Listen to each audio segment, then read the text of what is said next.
दोस्तों एक बार फिर से स्वागत है आपके अपने इस यूट्यूब चैनल पे। तो आज का वीडियो सत्ता के वैकल्पिक केंद्र जो हमारी पॉलिटिकल साइंस की बुक्स है उसका चैप्टर नंबर 2। तो आज इसके हम संपूर्ण नोट्स को कंप्लीट कवर करेंगे। लाइन टू लाइन में गाइड करूँगा, अच्छे से अच्छे मैं समझाने की कोशिश करूँगा। इससे पहले आपसे एक ही निवेदन रहेगा मेरा कि प्लीज़ चैनल को एक बार सब्सक्राइब ज़रूर कर दे और वीडियो को लाइक शेयर ज़रूर कर दे। तो बिना किसी बकवास देरी के हम वीडियो को स्टार्ट करते हैं। तो हम देखते हैं कि सत्ता के नए वैकल्पिक केंद्रों से क्या अभिप्राय है। तो सोवियत संघ के विभाजन के बाद विश्व में अमेरिका का वर्चस्व कायम हो गया। पढ़ा है आपने सीधी का दौर, थोड़ा ध्यान होगा आपको कि सोवियत संघ और अमेरिका के बीच मैन महायुद्ध हुआ था। तो उसमें अब सोवियत संघ का तो विघटन हो गया, विभाजन हो गया। तो अब रहा कौन? विश्व महाशक्ति के रूप में कौन उभरा? तो वो उभरा अमेरिका। इसका वर्चस्व कायम हो गया। अब कुछ देशों के संगठनों का उदय सत्ता के लिए के नए केंद्र के रूप में हुआ। अब कुछ देशों के संगठन जो खड़े हुए वो सत्ता के नए केंद्र के रूप में उभरे।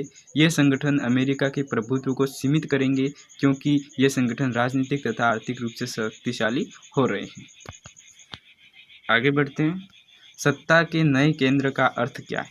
शीत युद्ध के पश्चात विश्व पटल पर कुछ नए ऐसे संगठनों तथा देशों में प्रभावशाली रूप से अंतर्राष्ट्रीय राजनीति में महत्वपूर्ण भूमिका का निर्वहन करना प्रारंभ किया, जिससे यह स्पष्ट होने लगा कि यह संगठन तथा देश अमेरिका की एक ध्रुवीयता के सक्षम विकल्प के रूप में देखे जा सकते हैं। विश्व राजनीति में दो ध्रुवीय व्यवस्था के टूटने के बाद स्पष्ट हो गया कि राजनीतिक और आर्थिक सत्ता के नए केंद्र कुछ हद तक अमेरिका के प्रभुत्व को सीमित करेंगे। अब अमेरिका का प्रभाव बढ़ता जा रहा था, तो उसको सीमित करने के लिए, उसका नियंत्रण करने के लिए कुछ देशों का संगठनों का उदय हो ही रहा था। क्षेत्रीय संगठन, अब बात करते हैं हम क्षेत्रीय संगठन पे। तो यह है क्षेत्रीय संगठन संप्रभुता संपन्न देशों के स्वैच्छिक समुदाय की एक संधि है जो निश्चित क्षेत्र के भीतर हो तथा उन देशों का सम्मिलित हित हो जिनका प्रयोजन उन क्षेत्र के संबंध में आक्रामक कार्यवाही न हो। यहाँ पे क्षेत्रीय संगठन यानी कि क्षेत्रीय संगठन अपने आप में संपन्न देशों की स्वैच्छिक जो समुदाय की एक संधि थी, उसमें अपने भीतर जो भी देश है उनके विकास संबंध हित पर कार्य हो रहे थे।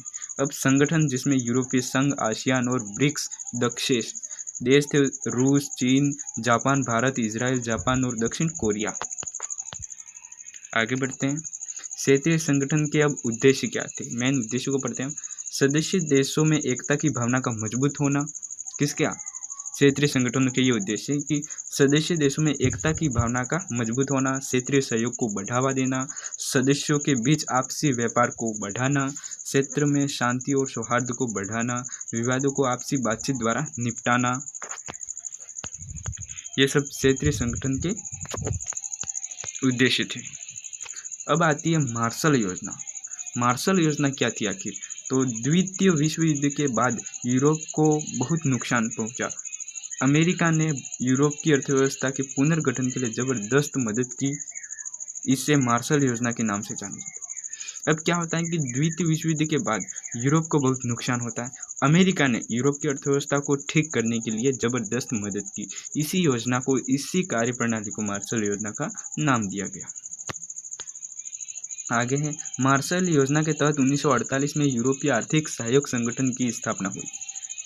ये मोस्ट इम्पोर्टेंट प्रश्न बनता है यहाँ से कि मार्शल योजना के तहत यूरोपीय आर्थिक संगठन की स्थापना कब हुई? तो कब हुई? 1948 में। ठीक है, किसके तहत? तो मार्शल योजना के तहत, जिसके माध्यम से पश्चिमी यूरोप के देशों की आर्थिक मदद दी गई।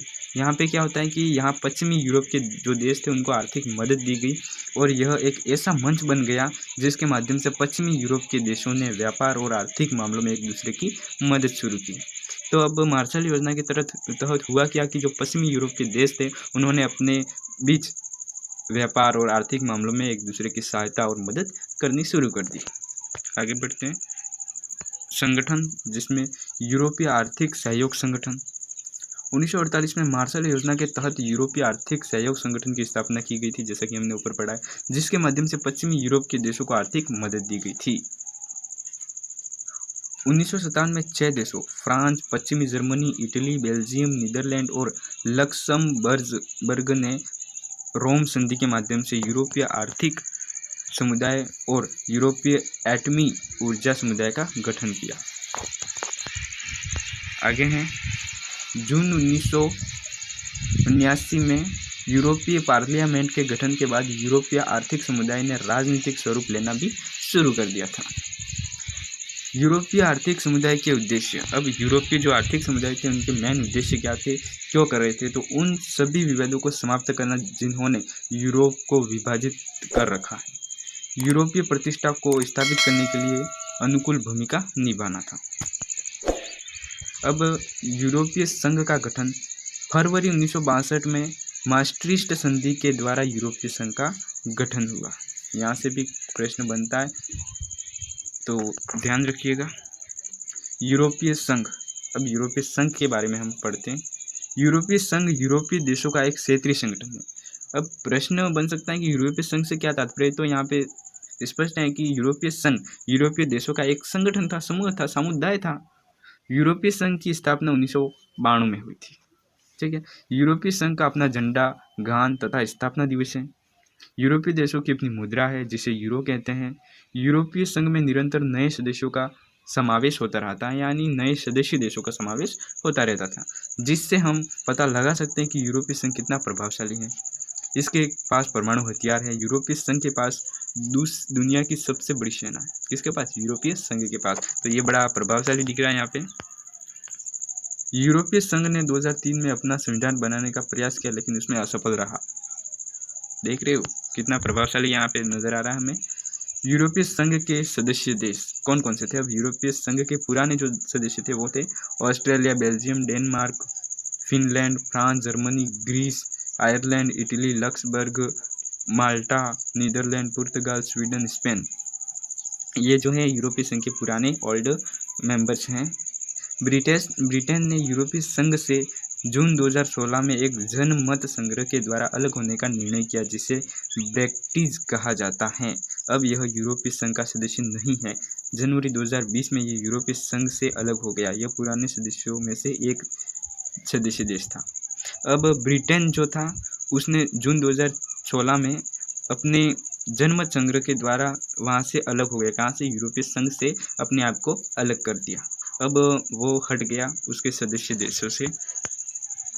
यूरोपीय संघ के अब नए देश जो जुड़े वो है एस्टोनिया, लताविया, लिथुआनिया, पोलैंड, चेक गणराज्य, Romania, Slovakia, Hungary, Croatia, Bulgaria, Cyprus, Slovenia. ये जो नए सदस्य देश जुड़े उनके नाम है। यूरोपीय संघ के सदस्य देशों की वर्तमान संख्या 27 है। अभी तो बढ़ गई है शायद। आगे हैं यूरोपीय संघ के गठन के उद्देश्य। अब आखिर उद्देश्य क्या थे, ये गठन करने की जरूरत पड़ी क्यों? तो एक समान विदेश व सुरक्षा नीति, आंतरिक मामलों तथा न्याय से जुड़े मामलों पर सहयोग करना था, एक समान मुद्रा का चलन करना था, वहाँ वीज़ा मुक्त आवागमन की व्यवस्था करनी थी। वीज़ा मुक्त मतलब कि बिना वीज़ा पासपोर्ट के एक दूसरे के देशों में आ जा सकते, मुक्त व्यापार कर सकते हैं, उनका कोई रोक टोक नहीं था। यूरोपीय संघ की विशेषता। अब यूरोपीय संघ की विशेषता क्या है? तो यूरोपीय संघ ने आर्थिक सहयोग वाली संस्था से बदलकर राजनीतिक संस्था का रूप ले लिया। यूरोपीय संघ एक विशाल राष्ट्र राज्य की तरह कार्य करने लगा है। अपना झंडा, गान, स्थापना दिवस और अपनी एक मुद्रा लिए हुए हैं। अन्य देशों से संबंधों के मामले में इसने काफ़ी हद तक साझी विदेश और सुरक्षा नीति बना ली है।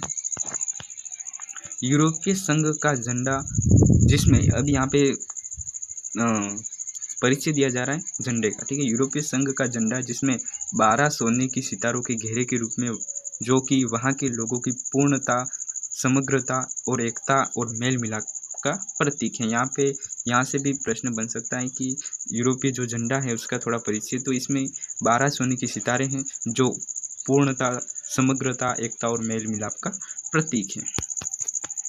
आगे हैं यूरोपीय संघ को ताकतवर बनाने वाले कारक या विशेषता।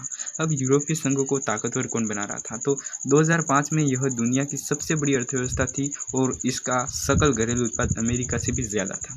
यहाँ पे वर्चस्व और प्रभाव काफ़ी दुनिया में उसका बहुत तेज हो रहा है। किसका? सोवियत संघ का। इसकी मुद्रा यूरो अमेरिकी डॉलर के प्रभुत्व के लिए खतरा बन गई है। विश्व व्यापार में इसकी हिस्सेदारी अमेरिका से 3 गुना ज़्यादा है। किसमें? विश्व व्यापार नीति में 3 गुना ज़्यादा। मतलब आप समझ सकते हो कि यहाँ अभी अमेरिका से जो सोवियत संघ है वो बहुत आगे निकल चुका है। इसकी आर्थिक शक्ति का प्रभाव यूरोप, एशिया और अफ्रीका के देशों पर भी है। यह विश्व व्यापार संगठन के अंदर एक महत्वपूर्ण समूह के रूप में कार्य करता है। इसका एक सदस्य देश फ्रांस सुरक्षा परिषद का अस्थायी सदस्य है ना, आपको पता है इसका एक सदस्य देश सुरक्षा परिषद का अस्थायी सदस्य जिसका नाम है फ्रांस। आगे हैं, इसके चलते यूरोपीय संघ अमेरिका समेत सभी राष्ट्रों की नीतियों को प्रभावित करता है। यूरोपीय संघ का सदस्य देश फ्रांस परमाणु शक्ति संपन्न है। जो फ्रांस है वो उसके पास परमाणु शक्ति भी बहुत ज़्यादा मात्रा में है, संसाधन बहुत हैं इसके पास। अधिराष्ट्रीय संगठन के तौर पर यूरोपीय संघ आर्थिक, राजनीतिक और सामाजिक मामलों में दखल देने में भी सक्षम है। क्यों भाई? कि उसकी वो ताकतवर देश है, उसके पास परमाणु शक्ति बहुत बहुत ज़्यादा है। आगे हैं यूरोपीय संघ की कमजोरियाँ। तो आखिर यूरोपीय संघ की कमजोरियाँ क्या थी? तो इसके सदस्य देशों की अपनी विदेश और रक्षा नीति है और कई बार एक दूसरे के खिलाफ भी होती है, जैसे इराक पर हमले के मामले में। यूरोप के कुछ हिस्सों में यूरो मुद्रा को लागू करने को लेकर नाराजगी भी थी। डेनमार्क और स्वीडन ने maastricht संधि और साझी यूरोपीय यूरो को मानने का विरोध किया। किसने? डेनमार्क और स्वीडन ने। तो यहाँ पे भी आपके सामने ये प्रश्न बनता है कि किसने साझी यूरोपीय मुद्रा यूरो का मानने से इनकार किया यानी विरोध किया? तो डेनमार्क और स्वीडन ने। किस संधि को? तो maastricht संधि और यूरोपीय मुद्रा यूरो को मानने से।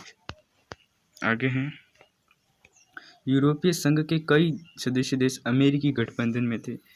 सही बात है भाई कि जो यूरोपीय संघ के देश थे सोवियत संघ के, वो कई देश टूट के पश्चिमी यूरोप यानी कि अमेरिका से जुड़ रहे थे।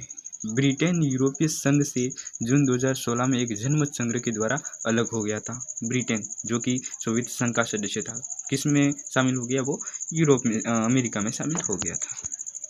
अब है, एक आर्थिक समुदाय के रूप में बने यूरोपीय संघ ने एक राजनीतिक संगठन का रूप ले लिया।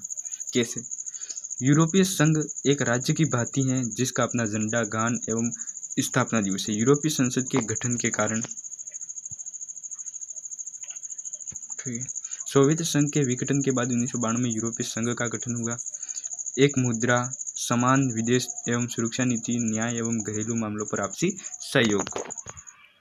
इन कारणों के कारण यूरोपीय संघ ने एक राजनीतिक संगठन का रूप ले लिया। अब जो यूरोपीय संघ था उसने राजनीतिक धीरे धीरे इन सब कारणों से राजनीतिक रूप ले लिया था। आगे हैं, यूरोपीय संघ के एक अधिराष्ट्रीय संगठन के रूप में कैसा उभरा? कैसे? तो सबसे पुराना संगठन जो इसे स्थायित्व और प्रभावकारी बनाता है। समान राजनीति रूप से जैसे झंडा, गान, स्थापना दिवस और मुद्रा। यूरोपीय संघ की सहयोग की नीति। विश्व व्यापार में यूरोपीय संघ की हिस्सेदारी अमेरिका से 3 गुना अधिक किसकी थी? सोवियत संघ की थी। इसके पास विश्व की सबसे बड़ी दूसरी सेना है। उसका रक्षा बजट अमेरिका के बाद सबसे अधिक है सोवियत संघ का। ब्रिटेन तथा फ्रांस संयुक्त राष्ट्र की सुरक्षा परिषद में स्थायी सदस्य। ब्रिटेन और फ्रांस किसके देश है? ये तो सोवियत संघ के। इन कारणों से यूरोपीय संघ एक अधिराष्ट्रीय संगठन के रूप में उभरा, क्योंकि भाई सोवियत संघ के पास पावर बढ़ा। यहाँ पे ये जो बिंदु यहाँ पे दे रखे ये सब इसके पावर को बता रहे हैं कि यहाँ पे सोवियत संघ है, इसका पावर बढ़ा। तो आज का वीडियो काफ़ी लंबा हो रहा है, तो ऐसे ही अभी आगे इम्पोर्टेंट जो पॉइंट है वो आने वाले हैं। तो प्लीज़ इस चैनल को सब्सक्राइब कर दो ताकि आपके एग्ज़ाम में आपको नोट्स में काफ़ी मदद मिले। तो आज का वीडियो मैं यहीं पे समाप्त कर रहा हूँ क्योंकि ये बहुत लंबा हो रहा है। और बाकी है ये अमेरिका की प्रभुत्व, आसियान समुदाय, ये सब नोट्स बाकी है आगे। तो इस चैनल को सब्सक्राइब कर दो और जल्दी ही मैं आपके लिए इसका पार्ट 2 लेके आऊँगा। तब तक के लिए बाय, जय हिंद।